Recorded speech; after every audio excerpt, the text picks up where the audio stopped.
When it comes to modulation, Arvik Pigments is widely regarded as one of the modulation kings. That being said, one of the lesser utilized and often misunderstood parts of Pigments' modulation system is Combinate. So in today's video, we're going to take a closer look at Combinate while we work on an ambient music track so you guys can see just how powerful this system is and how you can add these techniques to your own productions.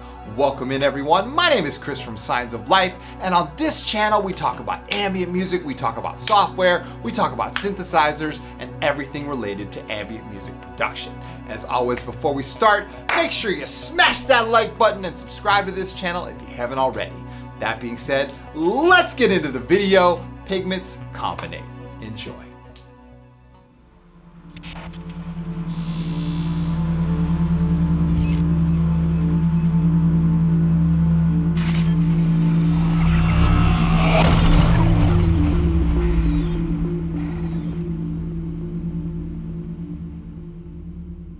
What's up guys, Chris here from Signs of Life. Welcome back to the channel, and on today's video we are going to continue working on this track here. And where we'd start, I thought we'd start with Pigments because I just put out a really cool Patreon pack full of 8 presets for Pigments, but I thought like maybe we could go deeper into Pigments. And one of the lesser parts of Pigments that I don't think many people know about is the Combinate tab. Now, let's go ahead and just open up Pigments here, and we're going to start building a new preset from scratch to go along with our track that we have in the back. We'll listen to that in a second. So what I'm going to do here is come up to the 3-line menu and just hit New Preset. Now, Combinate is sitting over here all on its lonesome over here, and I think a lot of people don't use it because they don't really understand it. If you read the manual, it says that you have 3 main tabs here. You have the type, which is the math equation that we're applying to our Combinate. We have the source, which is not the actual source of the modulation. It's actually the source that you're going to use as your modulator, right? Or your that's what you're going to have as your base source. And then the mod, which is the one doing the modulation. All right. So if you can understand all that, we basically are going to pick a source. So let's go ahead and pick LFO1 as our source here. And I'm just going to choose LFO1. And then our modulator is going to be LFO2. We're just going to keep this super simple, right? So LFO1 and LFO2 are running at the same rate right now, okay? So as our type, we're going to hit multiply. Now, I'm just going to go ahead and assign this to something really basic like the cutoff filter, right? So I'm going to go ahead and make this a sawtooth, okay? And I'm going to assign Combinate to the cutoff filter. So as you can see, it's just running in a sine wave right now. Check this out.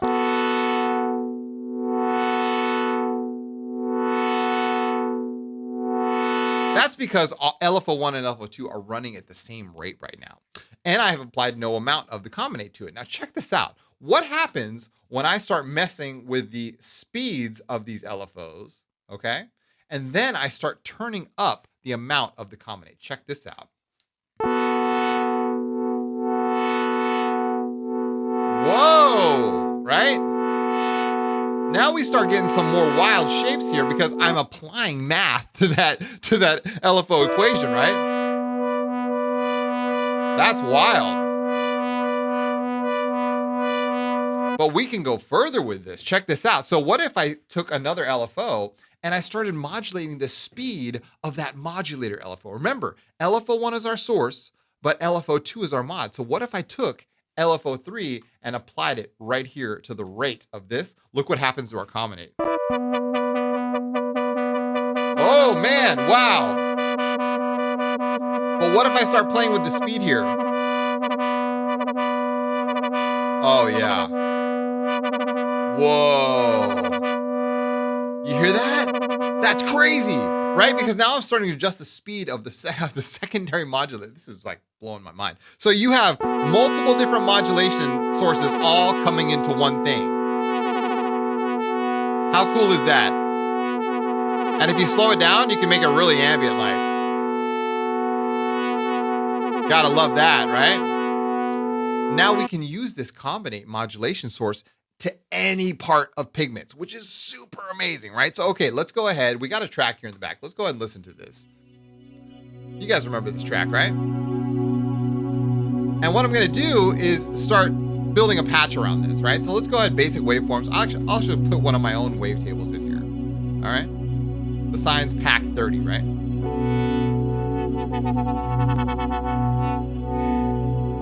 Now we can go ahead and use that same Combinate source as, say, the position, right?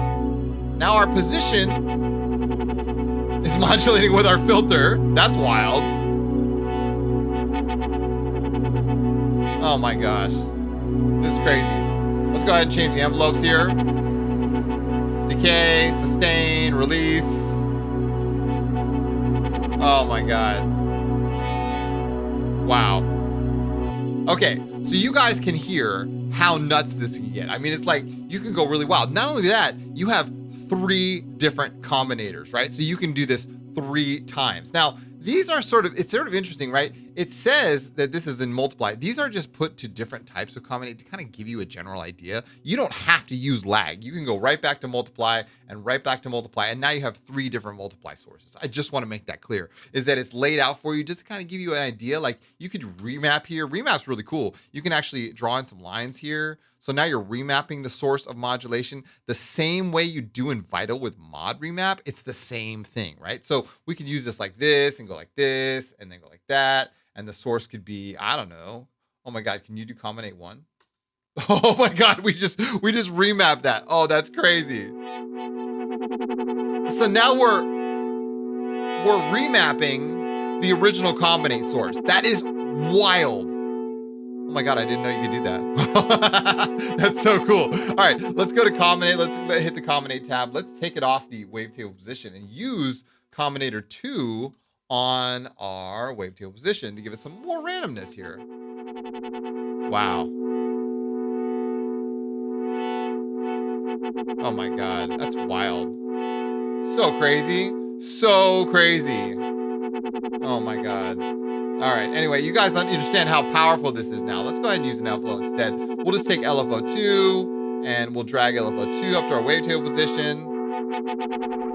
Oh wow, now it's still there. Oh, I see why. Oh, wow, interesting. Okay, because the LFO is still moving. Right on. So let's go ahead and play the track. Let's go and add some reverb and delay to this new patch. Whoa. I'm really impressed. Let's add some voices onto this.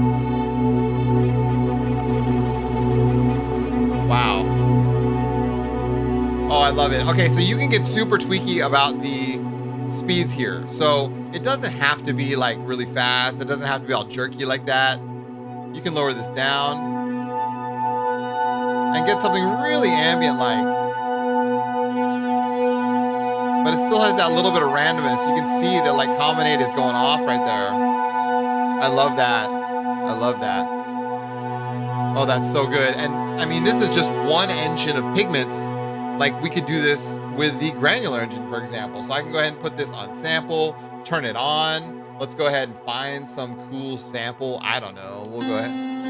Harpsichord.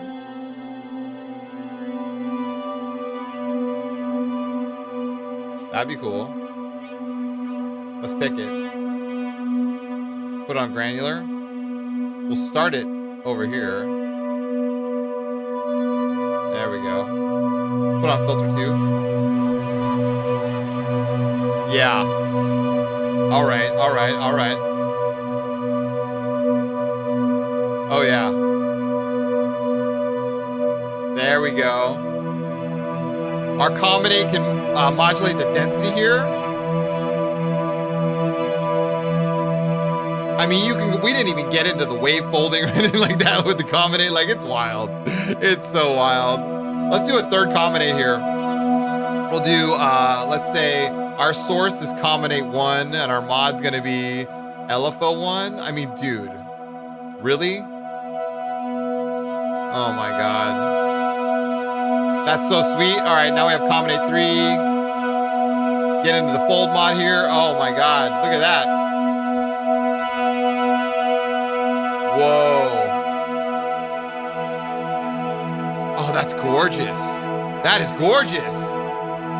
Wow. I'm impressed. So, I think you guys have understood now the power of this one tab, right? Because now we have 2 different combinates. We have 3 really. One's remapping. But like, all 3 of those combine as unique modulation sources to do anything that you want in Pigments. Yeah. That's dope. Okay, so. Wow. All right, I love this. Let's go ahead and lay down some notes here.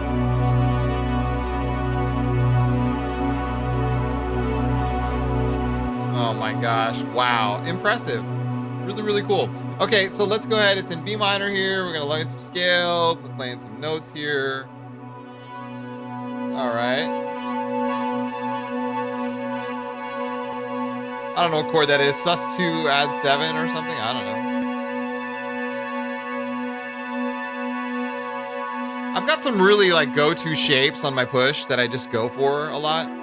And those tend to work really well. But when you focus more on the synth programming, I think you can actually just use any old random note. And when you have that much going on, like the notes themselves are very less impactful, I think, than actually creating really, really good synth patches.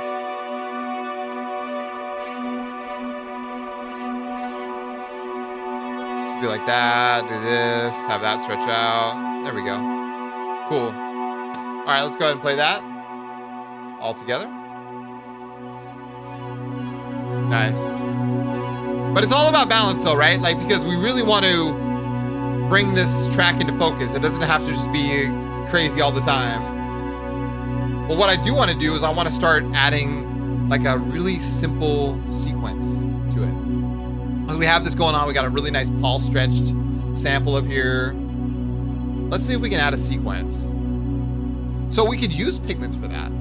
I mean, we could. No reason why we can't. So I'm gonna go ahead and add Stepic here. Let's do that.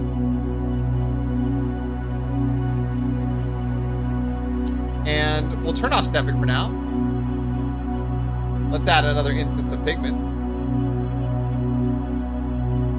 I mean, just think about this. Like, you could use that Combinate in a sequence, like to modulate different parts of the sequence randomly while you've got Stepic doing its thing. I mean, seriously, it can get really crazy. So, okay, let's go ahead and just make a simple pluck in Pigments. Sawtooth wave, 24 low pass filter, okay? Envelopes are very important. So take the sustain out, up the decay a little bit here, take envelope 2, drag it over to the cutoff filter, and there you go. That's about as simple as it gets, right? So we can go ahead and turn off Pigments, open up Stepic, make sure Stepic is in the right notes here. We're gonna go B2, natural minor. We're gonna go note length 1/8 and go down to 8 steps. Type in some random notes and maybe type in an octave there. Mess with the velocity. We'll change velocity to like that. And then back in Pigments, we can open Pigments up and drag the velocity to the cutoff filter by taking Velo right here and dragging over to the cutoff filter, adjust its amount a little bit, and that should be good. And yeah, let's go ahead and just give this a play here. And let's go ahead and drag that over the volume, just like that. Cool.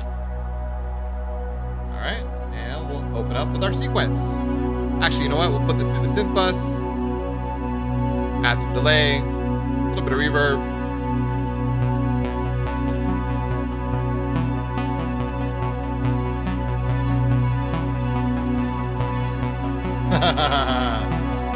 Yes. Yes. I like it.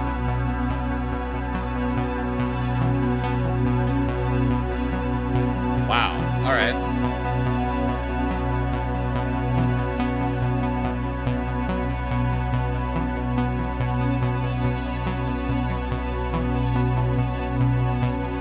I really like the way that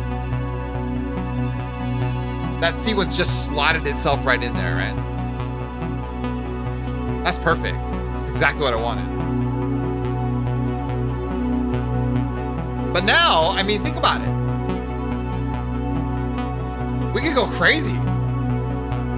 We could turn this into a wavetable, add a wavetable, and have something that's modulating all the way through, scanning that wavetable. Make this LFO free running instead of poly keyboard source. Make it free running here. Slow down the rate.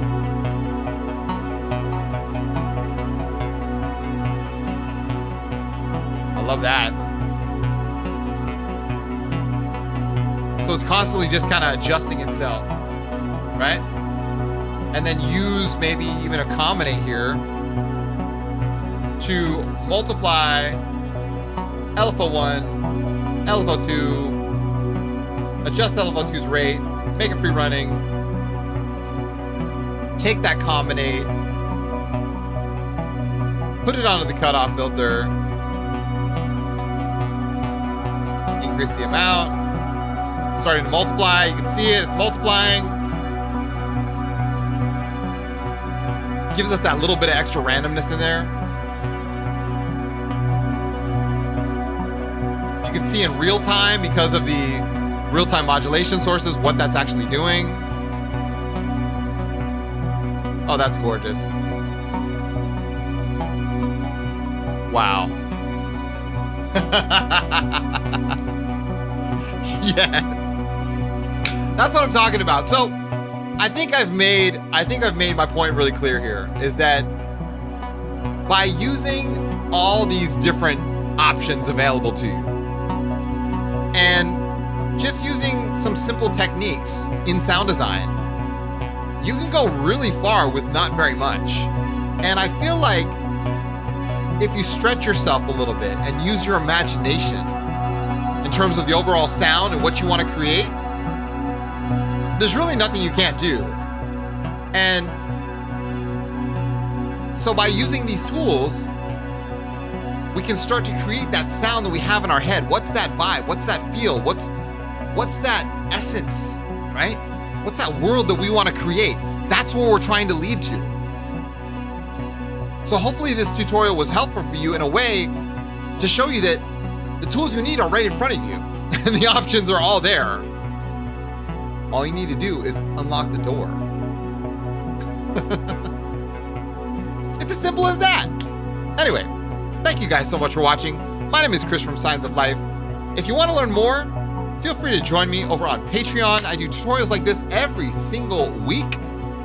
It's a wonderful community. We have an exclusive Discord community over there that's tied to the Patreon. There's lots of ways to get in touch with me, and there's lots of ways to join this community. So I encourage you guys to take that next step as a producer. And yeah, let's go to the next level together. Thanks again for watching. I truly appreciate your time and energy, and hopefully this inspires you to make some really, really good music. So let me know how it goes in the comments down below. I love hearing from you guys. And yeah, I'll be back with more tutorials soon, all right? Take good care, you guys. And as always, keep your heads in the clouds and your feet planted firmly on the ground. My name is Chris from Signs of Life, and I'll see you in the next one.